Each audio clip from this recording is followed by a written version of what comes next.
류 선생, 내가 늦은 건 아닌가 모르겠네. 네, 늦으셨네요. 오늘도 빠르게 시작할게요. 잠깐만, 나 좀 올라가고. 설마 그것도 못 올라가시는 건가요? 영차, 의자가 왜 이리 높은 거야?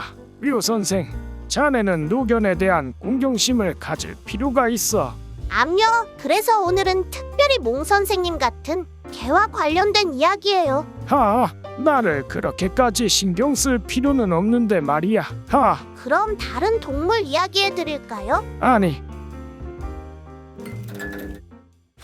이 그림 한번 보시겠어요? 세상에나, 이 강아지들 좀 보게. 너무 귀엽지 않나? 한어미 아래서 태어난 강아지들인데도 어찌 이렇게 각양각색인지. 그렇죠. 특히 흰둥이가 극성스러운지 거꾸로 매달려 어미젖을 찾는 게 아주 귀엽네요. 이 그림은 조선의 화가 이암이 그린 목연도예요. 이암은 세종의 넷째 아들인 이명대군의 증손으로 태어난 왕실의 후손이에요. 조금 멀게 느껴지긴 하지만 어쨌든 조선의 종실 화가였다, 이 말 아닌가? 맞아요. 종실 신분이었기 때문에 당시의 다양한 작품들을 감상하면서 그림의 영역을 넓힐 수 있었다고 해요. 지난 시간에 들려준 고양이 이야기에서 화가 변상벽은 고양이를 사랑했다면 이암은 그 중에서도 강아지들을 참 좋아한 것 같네. 하하, 과연 강아지만 좋아했을까요?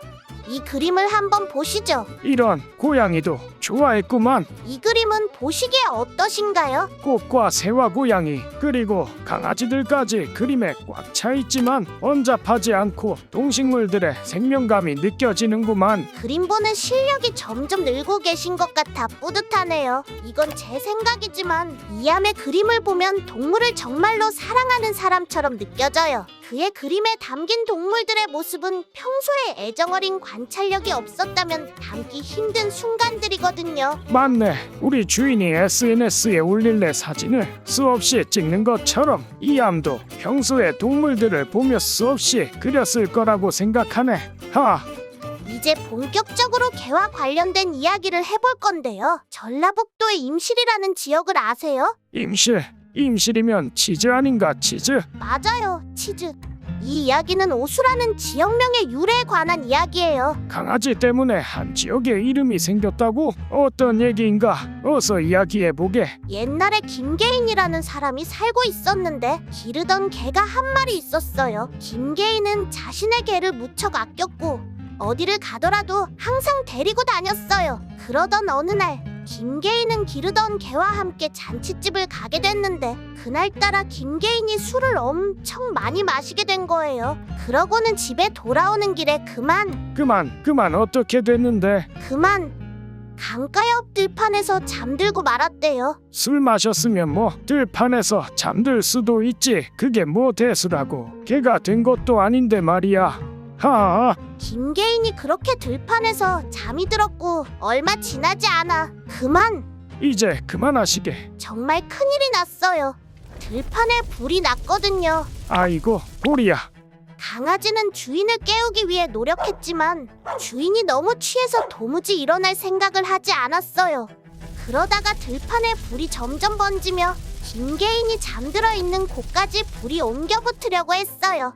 어떻게든 깨워서 같이 피해야 해. 안절부절 못하던 김계인의 개는 갑자기 가까이 있던 강가로 달려갔어요. 강가로? 우리 개들이 자기만 살겠다고 그럴 리가 없는데. 김계인의 강아지는 물가로 뛰어들어 자신의 몸을 적시고 주인에게 돌아와서는 김계인이 자고 있던 주변 풀밭에 몸을 굴려 풀밭을 적시기 시작했어요. 그럼 그렇지. 어찌 그런 생각을 했는지 대견하네. 그렇게 한참이 지나고 김계인이 드디어 잠에서 깨어났어요. 김계인이 일어나 보니 자신이 누워있던 주변을 제외하곤 들판이 새까맣게 타 있었어요.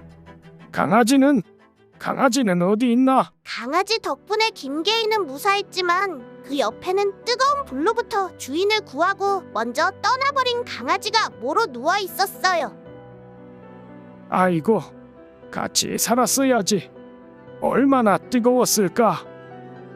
김계인은 강아지를 잘 묻어주고 그 무덤 곁에 지팡이를 꽂아줬대요. 그러자 그 지팡이가 자라 나무가 되었고 바로 그 지역이 개호와 나무 숫자를 써서 오수라는 이름을 가지게 되었대요. 그리고 오수 주민들은 이 의로운 개를 기리기 위해 의견비를 세워 오랫동안 기억하고 있대요. 사람들이 주인을 위해 희생한 개를 기억해주고 그런 이야기가 지금까지 남아 지역 이름으로 내려오고 있다니 참 안타까우면서도 뭉클한 이야기네. 오수 지역 말고도 개들이 사람들을 구했다는 이야기는 다른 지역에서도 정말 많이 전해지고 있어요.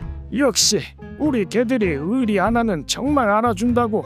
그러게 말이에요. 우리 고양이가 귀엽기는 훨씬 귀엽지만 의리나 충성심은 개들이 참 대단하죠. 자네 왜 벌써 끝내는 분위기인가? 걱정하지 마세요. 아직 다른 이야기가 남았답니다. 다행이구만. 지금부터 할 이야기는 조금 슬픈 이야기입니다. 우리나라의 개들은 역사 속에서 항상 사랑을 받아왔지만 일제강점기에 큰 위기를 겪죠. 특히 특유의 수북한 털 때문에 귀신을 쫓는다고 해서 사랑받았던 삽살개는 1940년대 물자가 부족해지자 사람들이 그 털 가죽을 얻기 위해서 그 결과 수십만 마리가 도살당했다고 해요. 정말 잔혹하고 너무나 끔찍했던 시대였지. 그 당시에는 동물과 사람을 막론하고 모두에게 참혹한 시기였어. 참 가슴 아픈 역사야. 지금은 다행히 여러 사람들의 보존 노력 덕분에 개체수를 회복하고 있죠. 그리고 현재는 진도의 진돗개, 경주의 동경이와 함께 천연기념물로 지정되어 보호받고 있어요. 고통받던 시기가 있었던 만큼 앞으로는 개들뿐만 아니라 다른 어떤 동물들에게도 그런 일이 일어나지 않기를 바랄 뿐이네. 인간의 친구이자 수호자, 그리고 동반자로 예나 지금이나 인간들과 함께 해온 게 클로징 멘트를 하는 걸 보니 끝낼 때가 됐나 보구먼. 맞아요. 개들은 제가 굳이 더 이야기하지 않아도 지금도 많은 사랑을 받고 있잖아요. 맞는 말이네. 위호 선생 덕분에 재미있는 이야기 많이 듣고 가네. 벌써 가시게요? 하나 정도는 더 해드릴 수 있는데. 시간이 늦었구먼. 다음에 들르면 또 재밌는 이야기 부탁함세. 에고고고. 또 오실 거죠, 선생님? 다음에 봅시다. 아쉽지만 여러분도 다음 시간에 봐요.